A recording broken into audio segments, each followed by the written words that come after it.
विशेषज्ञ एक और संभावित रेपो मार्केट संकट के बारे में बात करना शुरू कर रहे हैं, जैसा कि हमने सितंबर 2019 में देखा था, जो एक तरलता संकट की ओर ले जा सकता है, जैसा कि हमने डॉट कॉम बस्ट और जीएफसी में देखा। यह Y2K की तरह दिखता है, जहां फेड ने Y2K होने से पहले सिस्टम में तरलता भर दी और फिर इसे वापस खींच लिया और फिर आपको तकनीकी बिकवाली का सामना करना पड़ा और हम एक समान स्थिति की ओर बढ़ रहे हैं। क्या वित्तीय ढांचे में जो हो रहा है वह एक तरलता संकट की ओर ले जा सकता है? क्या एक और आपदा की ओर? मैं अभी आपके लिए उस सवाल का जवाब 3 सरल तेज कदमों में देने जा रहा हूं। पहला कदम, चलिए देखते हैं कि फेड की रिवर्स रेपो सुविधा के साथ क्या हो रहा है। हम एक चार्ट के साथ शुरू करते हैं, दिन की तारीख जो 2020 तक जाती है। बाईं ओर हम 0 से लेकर 2.8 तक जाते हैं। $8 ट्रिलियन, खरब, और 2020 से पहले रिवर्स रेपो सुविधा का थोड़ा बहुत उपयोग किया गया था। और फिर सर्वेक्षण बीमारी के बाद या सर्वेक्षण बीमारी के दौरान ज्यादा नहीं हुआ, लेकिन जब फेड ने दरें बढ़ाना शुरू किया, तब हमने फेड की रिवर्स रेपो सुविधा के उपयोग में तेजी से वृद्धि देखी, जहां हम प्रभावी रूप से 0 से लेकर लगभग 2.8 ट्रिलियन तक पहुंच गए। और मुझे यह पसंद है कि ये चार्ट हमेशा आपको एक तरह से मिडिल फिंगर दिखाते हैं, इससे पहले कि वे आगे बढ़ें। और ओल्ड वाइल ई के माध्यम से गिरावट, कोयोट पल।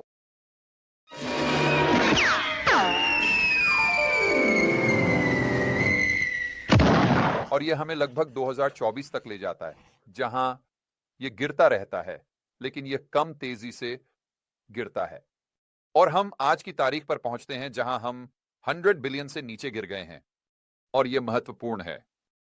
तो आप में से बहुत से लोग शायद अभी पूछ रहे होंगे, ठीक है जॉर्ज, मैं समझ गया, ये इतना बड़ा मामला क्यों है, या विशेषज्ञ वे क्यों कह रहे हैं कि यह एक बड़ा मामला है। ठीक है, खैर, उनमें से बहुत से लोग कहेंगे कि यह सारा नकद, यह 2.8 ट्रिलियन जो रिवर्स रेपो सुविधा में जमा हुआ था, बस अतिरिक्त नकद था, बस किनारे पर बैठे रहना। और जब टी बिल की दरें, दूसरे शब्दों में यूएस शॉर्ट टर्म सरकारी आरण एक निश्चित स्तर तक पहुंच गया, खैर, इससे सभी नकद इस खाते से बाहर निकल जाएगा। तो वहां बहुत सारा सूखा पाउडर था जो बस वहां बैठा था, इस सभी सरकारी आरण को अवशोषित करने के लिए जो जेनेट येलेन द्वारा जारी किया जा रहा था। इसलिए यदि यह नकदी समाप्त हो जाती है, तो अल्पकालिक खजाने को कौन खरीदेगा? अमेरिकी सरकार। सरकारी आरण, कोई खरीदार नहीं होगा, या कम से कम मांग कम हो जाएगी, जिससे ब्याज दरें बढ़ जाएंगी, जो एक बड़ा संकट पैदा कर देगी वित्तीय प्रणाली में, जो फेड को फिर से मात्रात्मक सहजता, क्वांटिटेटिव ईजिंग करने की आवश्यकता कर सकता है। लेकिन शॉर्ट टर्म ट्रेजरी का खरीदार ही एकमात्र समस्या नहीं है। चलो याद रखें, बाजार सोचता है, या अधिकांश विशेषज्ञ मानते हैं, कि बैंक रिजर्व बराबर हैं तरलता।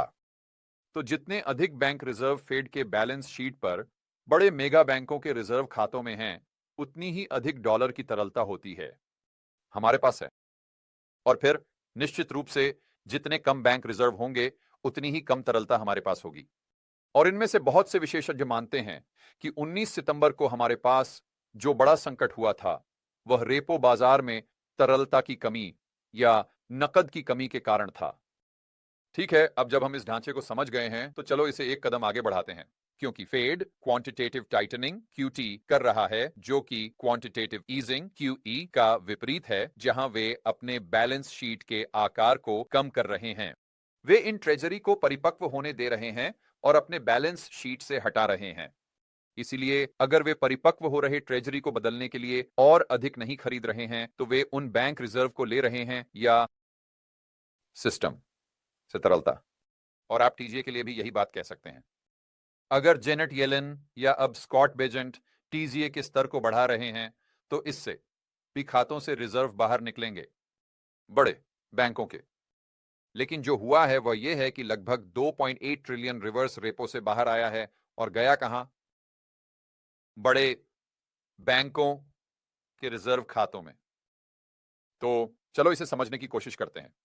जैसे जैसे फेड सिस्टम में बैंक रिजर्व की मात्रा को कम कर रहा है, क्वांटिटेटिव टाइटनिंग QT करके रिवर्स रेपो का निकासी बैंक रिजर्व की मात्रा को बढ़ा रहा है।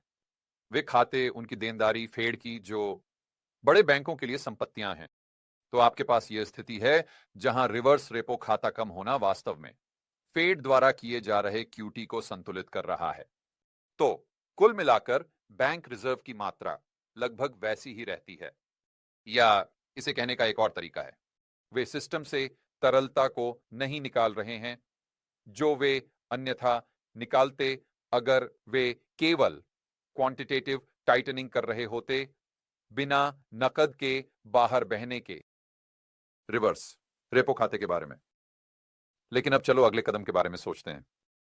अगर आपके पास रिवर्स रेपो खाता नहीं है जो क्वांटिटेटिव टाइटनिंग को संतुलित कर रहा है और फेड क्यूटी जारी रखता है, तो आपके पास यह होगा एक ऐसे स्तर तक नीचे जाते रहेंगे जहां हम खतरनाक स्तरों पर पहुंच सकते हैं।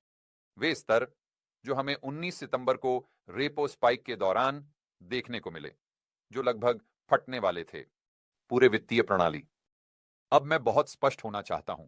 जो मैं कर रहा हूं वह यह है कि मैं इन विशेषज्ञों के तर्क को समझा रहा हूं जो कहते हैं कि यह एक बड़ा समस्या हो सकती है। यह मेरी राय हो सकती है या नहीं भी हो सकती। मैं कदम नंबर 3 में अपनी राय को बिल्कुल स्पष्ट करने वाला हूं, तो आपको इस वीडियो के अंत तक जुड़े रहना होगा। कदम नंबर 2, अब चलिए कुछ बहुत रहस्यमय पर चर्चा करते हैं। यह सारा पैसा रिवर्स रेपो खाते में क्यों गया शुरू में, और यह क्यों बाहर आया? इस सवाल का जवाब देने की कोशिश करने के लिए चलिए लांस रॉबर्ट्स के एक चार्ट को देखते हैं। मुझे लगता है कि यह उनकी साइट है realinvestmentadvice.com, और मैं खैर कोई मजाक नहीं, उल्टे क्रम में काम करने वाला हूं। हम गिरावट को देखने से शुरू करने जा रहे हैं और इस खाते का संतुलन इस हरे रंग की रेखा द्वारा दर्शाया गया है। तो गिरावट शुरू होती है मान लीजिए 2023 के मध्य में, जब Silicon Valley Bank, First Republic, Credit Suisse आदि के साथ बड़ा बैंकिंग संकट हुआ। तो इस समय आप एक महीने के टी बिल पर ब्याज दर को देखते हैं जो कि लाल रेखा है जो ऊपर जाती है, काफी ऊपर, जहां आरआरपी दर थी जिसे इस नीली रेखा द्वारा दर्शाया गया है। तो फिर आरआरपी दर वह ब्याज दर है जो फेड इस सुविधा में पार्क किए गए पैसे के लिए चुका रहा है। तो अगर आपके पास टी बिल की दर उससे ऊपर चली गई तो स्वाभाविक रूप से, जैसा कि आप उम्मीद करेंगे, सभी ये प्रबंधक नकद को लेकर टी बिल्स में स्थानांतरित कर देंगे। अतिरिक्त चलिए 10, 15, 20 बेसिस पॉइंट्स को जेब में डालने के लिए। तो ये बहुत समझ में आता है, लेकिन जो बात बिल्कुल समझ में नहीं आती वह यह है कि यह नकद इस सुविधा में क्यों डाला गया शुरू में। तो हम इसे 2021 के दूसरे हिस्से में शुरू होते हुए देखते हैं, और यह बस पैराबोलिक तरीके से बढ़ता है जब तक हम 2022 के पहले हिस्से में नहीं पहुंचते। अब पहले कदम में मैंने थोड़ा गलत बोला। याद रखें, मैं कह रहा था कि ब्याज दरें बढ़ रही थीं, लेकिन यह वास्तव में इस वृद्धि का दूसरा आधा हिस्सा था जिसने संतुलन को चलिए 2 ट्रिलियन से बढ़ाकर लगभग 2.8 ट्रिलियन कर दिया। लेकिन पहली बार ऊपर की ओर उछाल तब हो रहा था जब ब्याज दरें, फेड फंड्स दर अभी भी 0 पर थी। अब मुख्यधारा का तर्क यह है कि हमने फेड के रिवर्स रेपो खाते में यह संतुलन क्यों फटते हुए देखे। मनी मार्केट फंड्स जो यहां के खिलाड़ियों का लगभग % प्रतिनिधित्व करते हैं, उन्हें स्टेमी चेक, सरकारी खर्च आदि से मुद्रा इकाइयों से भर दिया गया था और उनके पास नकद को पार्क करने के लिए फेड के बैलेंस शीट के अलावा कोई और जगह नहीं थी, जो अपने आप में बहुत समझ में नहीं आता, क्योंकि वे बस टी बिल्स खरीद सकते थे जैसे वे हमेशा करते हैं। तो यह पहला चेतावनी संकेत है अगर आप चाहें। अब एक तर्क हो सकता है कि खैर शायद उस समय रिवर्स रेपो खाता टी बिल पर मिलने वाली दर से अधिक था, लेकिन अगर हम लांस के चार्ट को देखें तो हम देख सकते हैं कि लाल रेखा और नीली रेखा लगभग समान हैं। यह रिवर्स रेपो सुविधा के संतुलन में पूरी पहली वृद्धि है। और एक और चीज जो समझ में नहीं आती, अगर हम वास्तव में इस समय के दौरान मनी मार्केट फंड्स में पैसे की मात्रा को देखें, हम एक उछाल नहीं देखते। 2021 की दूसरी तिमाही से इसे देखें, अगले 12 महीनों में हम देखते हैं कि इन फंड्स में पैसे की मात्रा लगभग स्थिर है। और मैं इस 1 साल या 12 महीने की समय अवधि का उपयोग कर रहा हूं, क्योंकि फिर से यही वह समय है जब आप संतुलन में बड़ी वृद्धि या प्रारंभिक वृद्धि देखते हैं रिवर्स रेपो खाते का। तो यहां मुख्य बात यह है कि हालांकि इसका कुछ स्पष्टीकरण है। जहां तक यह सवाल है कि फंड्स क्यों खत्म हो रहे हैं, मेरी राय में यह समझाने के लिए कोई कारण नहीं है कि फंड्स वहां शुरू में क्यों गए। पहेली के कई टुकड़े गायब हैं। तो मैं आपको आश्वस्त कर सकता हूं, जो भी आप मुख्यधारा की मीडिया में स्पष्टीकरण के रूप में सुन रहे हैं, वह पूरी तरह से गलत है। चरण संख्या 3, तो क्या मुझे लगता है कि यह एक तरलता संकट की ओर ले जाएगा, या शायद अधिक विशेष रूप से एक रेपो मार्केट संकट, जैसा कि हमने सितंबर 2019 में देखा था। खैर, मेरा जवाब आप में से कई लोगों को हैरान कर सकता है, क्योंकि मेरा आधार मामला नहीं है, बिल्कुल नहीं। और मैं आपको बताता हूं क्यों। चलो चार्ट से शुरू करते हैं। पूर्व क्यूई तो 2007 के आसपास, 2008, 1940 तक वापस जाते हुए। अब यह चार्ट आप में से कई लोगों को चौंका देगा, तो सुनिश्चित करें कि आप इस पर बैठें। मैं नहीं चाहता कि आप लोगों को दिल का दौरा पड़े। बाईं ओर हम 0 से 100 बिलियन तक जाते हैं। अब आप शायद अपने आप से पूछ रहे होंगे, जॉर्ज ये चार्ट क्या है, मुझे ये पहचान में नहीं आ रहा, ये थोड़ा सा पनडुब्बी या कुछ ऐसा लगता है। ये वास्तव में वह बैंक रिजर्व हैं जो सिस्टम में थे। याद रखें, यह फेड की तरलता का नल होना चाहिए, और यह कथित तौर पर यही है जो पूरे मौद्रिक प्रणाली को कार्य करने के लिए आवश्यक है, और इसका अभाव इसके बराबर है। और संभावित रूप से यह सही है। यह मुख्यधारा की कहानी है, यही तर्क है जो ये सभी विशेषज्ञ आपको दे रहे हैं। खैर, जैसा कि आप देखेंगे, अगर हम इतिहास में वापस जाएं, यह तर्क को समर्थन देना बहुत मुश्किल है। तो 1940 में सिस्टम में बैंक रिजर्व की मात्रा लगभग 10 बिलियन थी। फिर हम 1950 में तेजी से बढ़ते हैं, हमें लगभग 20 या उससे अधिक मिलते हैं, और यह बहुत महत्वपूर्ण है। इस पर थोड़ी देर में और बात करेंगे। और फिर हम 1970 के दशक या 1970 में पहुंचते हैं, और हम लगभग 30 बिलियन के आसपास हैं। अब याद रखें, 1971 वह समय है जब हम सोने के मानक से बाहर निकल गए। तो अब हम इस सभी फिएट मुद्रा को छापने से प्रतिबंधित नहीं थे, जिसकी आप उम्मीद करेंगे कि इसके लिए बहुत सारे फेड्स में बैंक रिजर्व मौद्रिक सौर प्रणाली के केंद्र में। लेकिन हमने क्या देखा 1970 से 2007 से 2008 के बीच बैंक के भंडार की राशि में एक भारी वृद्धि हुई, 10 बिलियन। और यह वह समय था जब हम सोने के मानक से बाहर निकल गए, और इसके साथ ही यह सब पागलपन था। फिएट मुद्रा के मुद्रण के साथ पहली बार। लेकिन यह और भी दिलचस्प हो जाता है। मैं आपको दिखाता हूं कि मैं किसकी बात कर रहा हूं। याद रखें, मैंने 1959 के बारे में बात की थी, तो यह एक महत्वपूर्ण तारीख है। क्यों? क्योंकि यही वह समय था जब फेडरल रिजर्व ने तिजोरी में नकदी को शामिल करना शुरू किया था बैंक के भंडार के साथ। आप देखिए, 1959 से पहले यह लाल रेखा केवल इलेक्ट्रॉनिक भंडार की मात्रा को दर्शाती है। इसमें वॉल्ट कैश शामिल नहीं था। अब यह इतना महत्वपूर्ण क्यों है? क्योंकि अगर बैंक वास्तव में बैंक के भंडार का उपयोग तरलता के रूप में कर रहे हैं तो इसका मतलब है कि वे इसका उपयोग लेन देन को निपटाने के लिए कर रहे हैं। खैर, मैं आपको आश्वस्त कर सकता हूं, JP Morgan, Wells Fargo, bank of America bank के बीच लेन देन को निपटाने के लिए हर एक कागज के टुकड़ों, दूसरे शब्दों में वॉल्ट कैश का उपयोग नहीं कर रहे हैं। वे केवल उन हरे कागज के टुकड़ों का ही उपयोग कर रहे हैं।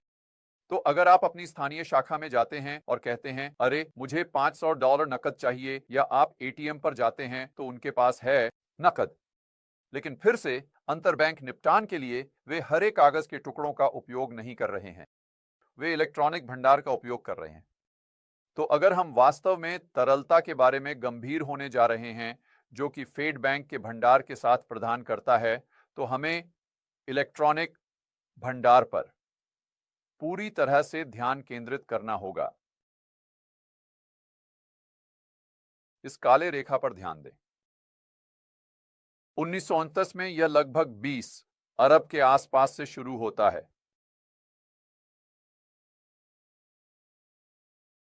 10 अरब तक। और मैं ये बताना चाहूंगा, ये बिल्कुल वही स्तर है जैसा कि हमारे पास 1940 में था।